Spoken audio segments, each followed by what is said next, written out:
Well, we're working in the shop again today. As you can see, we got kind of a swamp in here. We got a little bit of snow here yesterday morning, and then everything is melted off overnight and whatnot. So we're putting tires on green Diller. We had a couple of them that were going bald here and matched and whatnot. So we've got them off. We're going to send them out to get recapped. We got a couple of them that are decent, and we're going to move them around. We've got some tires to actually swap around on the other trailer too. That's got a couple of them that are bad on it. I'm just kind of waiting for the guys to get back from breakfast here now, but it is Wednesday morning. It's just a little bit after 9 o'clock. All right, now we've got other trailer in here. We had a couple of tires that we had to swap out on this, and then the C5 were I ended up having to put new universal joints in the steering shaft on this. Now, the other reason why we've got this truck in here, the blower motor for the cab ended up quitting on it the other day, and we realized they had a bad switch. The blower motor is right in there on the back side of the firewall. Now, we ended up replacing the switch, and I ended up putting a picture on Instagram here the other day. Here is the switch controller for the blower motor. You got your blower motor switch here, and you got your functions that you can change between, and then your temperature control.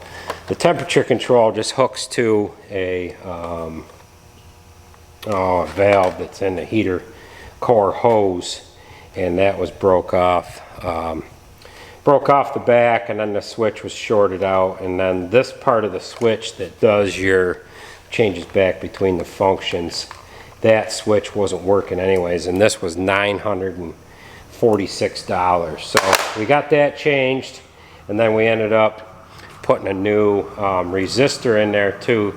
This resistor was bad, and it wouldn't allow the blower motor to work on low speeds. It only would work on high. Now that damn blower motor ended up being in underneath the dash. I'd take most of the dash apart to get to it, and it was on the blower box on this side, but we had to take the whole dash apart to get to that. So we've got the universals in the steering shaft.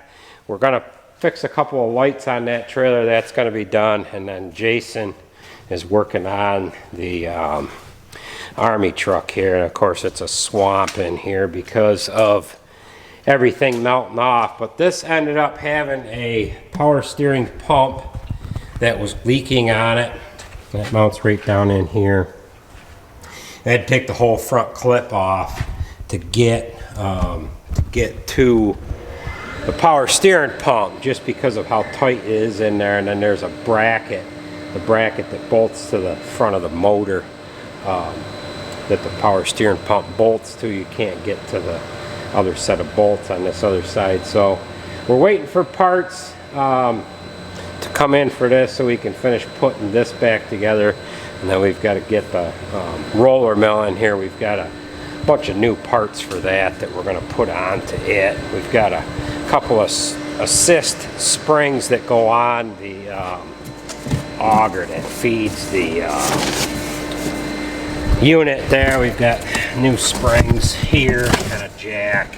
We've got a bearing and some other stuff. So they're going to pull that roller mill in here, and we're going to get working on that. Just odds and ends going on here today, but they're going to try to keep after it. While there's snow on the corn, we can't really be doing any of that. So we'll get after a couple of these shop jobs here. We're just getting ready to go back in the shop here, but as you can see, we got a little bit more snow overnight, and that's going to keep us out of the field for another few days here. So we had a snow squall warning that come at us here last night, and we picked up another, I don't know, 3 inches or so. But it's rather cold here today. It's about 10 degrees out, so we've been working in the shop on a couple of projects, so we'll run in there and see what's going on in the shop. So how we coming here, fellas? Good. Isn't this job fun?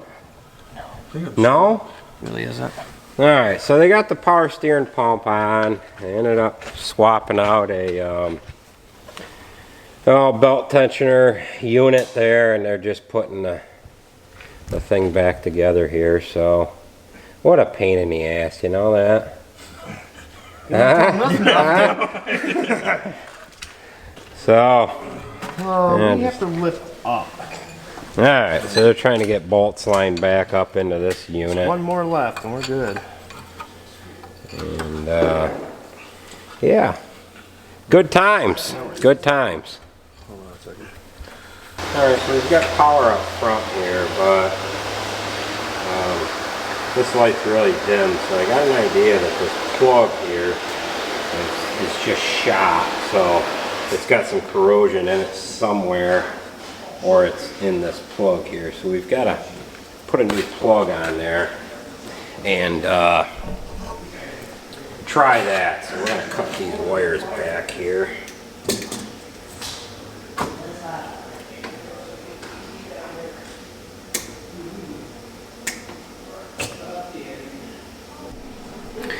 Alright, so this black wire here, I don't know if you can quite see that, but I've cut that, I've cut this plug off in there, and you can see the corrosion in the black wire, which is the hot wire.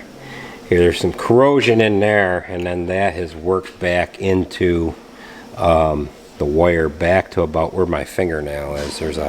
There's a bulge in the wire, and then of course you can see the green in it. So we'll cut that end of the wire off. You can almost see the bulge on that much of the wire. So we have to cut that off, and then we'll put a new connector on there.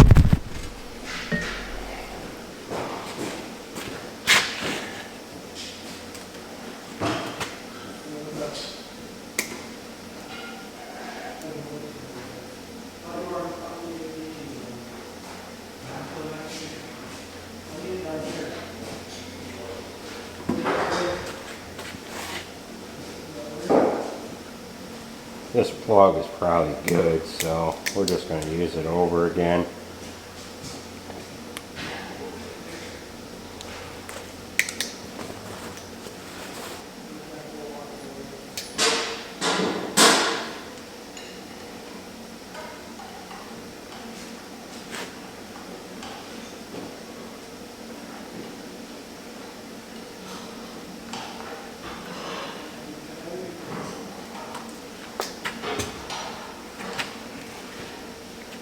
Alright, this should be a little brighter now. Look at that, it's a lot brighter.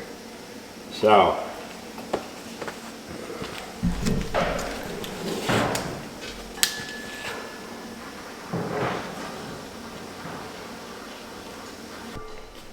alright, so we've replaced, actually all I did is just replace the butt connector. I thought it was going to be in the plug itself, but the butt connector had some moisture in it, and it traveled back through the wire, turned the wires all green. So that light is a lot brighter now, so that'll give us another couple years, and then we'll have to replace that again. So that's the trouble with salt and moisture and all that happy horse.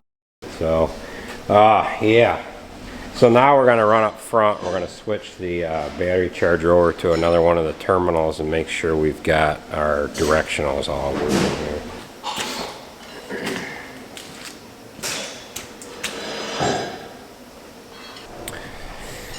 Alright, that is the left directional. Of course it ain't flashing because we don't have it on flash. We just got it on, just hooked direct to the battery charger. Now we're going to hook up to the right hand side here.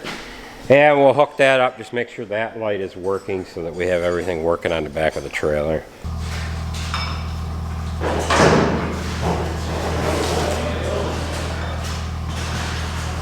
Watch them work. Alright, everybody's gaining on their projects here. This had to have the intercooler taken out of it, the radiator, the whole front part of the frickin' grill, everything just to get to the damn power steering pump. So they've got this going back together for the most part here. Having a grand old picnic, aren't we, boys? No. No. I wish it was a picnic. Yeah. So, then we've got the C5, and they are having trouble getting the slack adjuster off in here, which is right here. The slack adjuster is on a spline shaft coming over. This is the actual S-cam itself. This runs against the brake shoes that are going to push out against the brake drum. So this S-cam has got some slot in here. There's plastic bushings that run inside this tube here, if you will. And the you got this brake chamber here that pushes against the S-cam, or the slack adjuster. The slack adjuster, the adjuster itself is bad on it, but we cannot get the slack adjuster off of the S-cam. We've heated this up. It will not come off, so we're going to cut this right here and then pound that. This is moving here, which that's how that works, like that. But we'll have to cut the actual cam itself off and then push it out through that way. So we're going to get new S-cams for it and new bushings.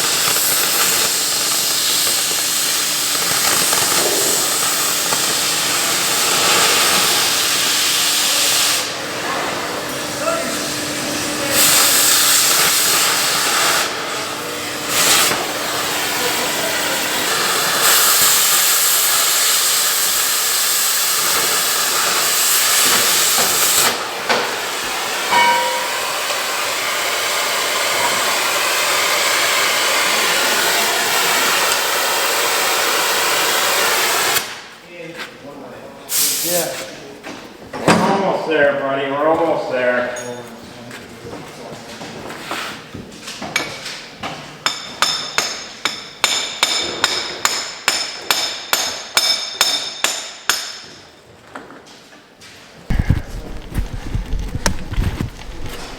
All right, we've got the cam itself, or the S part, is cut off. That is right there. We've drove it through and into the differential. That is gone as far that way as it's going to go. So now we're just going to reach in there, snip off the end of that, just to shorten that up, and then we'll be able to continue pounding that out.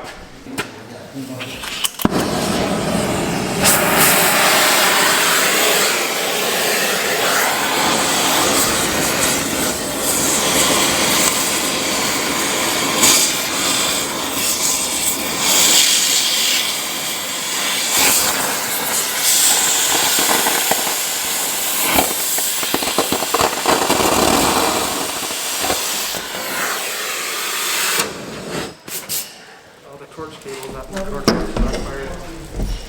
That leaks right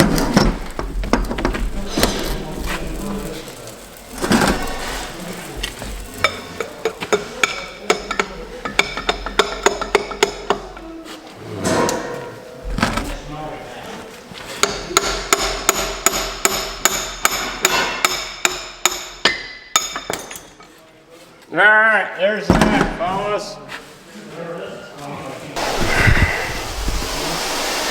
All right, they're working on the other side now, and then I was able to pound the S-cam out of this old slack adjuster. And then this part here is the adjuster, and what has happened to this part of the adjuster is it's been stripped off, and we have not been able to get a wrench on them to adjust them. So that's why we're replacing them. Here is the new S-cam or slack adjuster here, which just does not look like it's the right one. So yeah, this doesn't appear to be the right slack adjuster. So we're gonna have to look into that a little bit and see if we've got the right slack adjusters. I don't think these are right. Alright, we're getting things wrapped up. They're actually going to pull this trailer out of here now. Nate ended up putting a new hopper extension on the one side of the trailer that we load. This trailer has two spots to load out of, this right hand side and then the left hand side.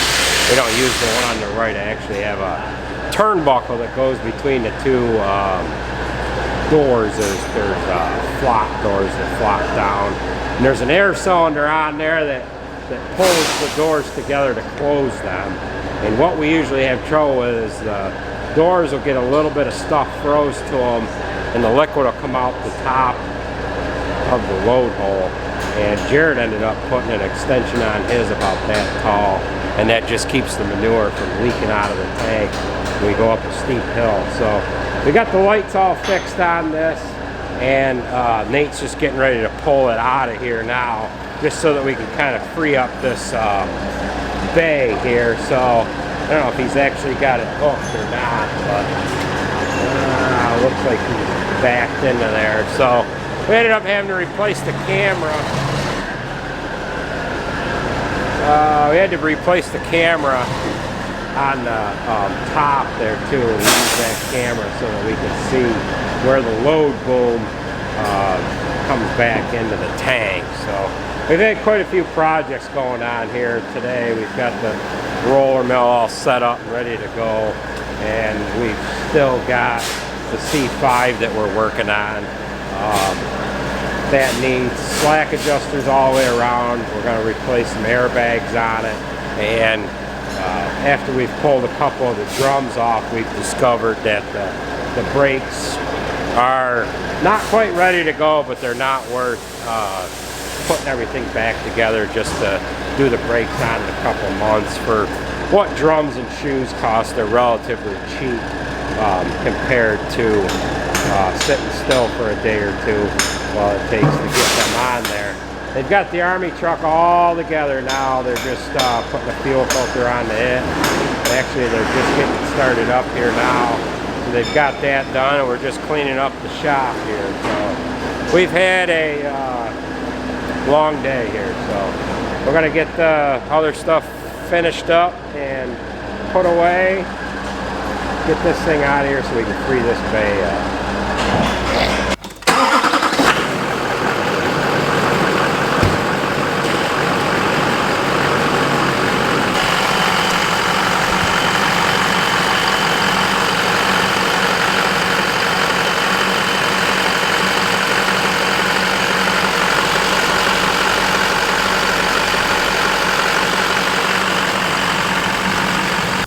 Alright, that's going to put the wraps on the service truck here, power steering pump, new serpentine belt pulley, the whole 9 yards. So that's going to do it for this job, and that's going to do it for this video. We've got some other repairs that we're going to get into here today. We're going to finish up the brakes on this C5 here. We've got some oil changes to do.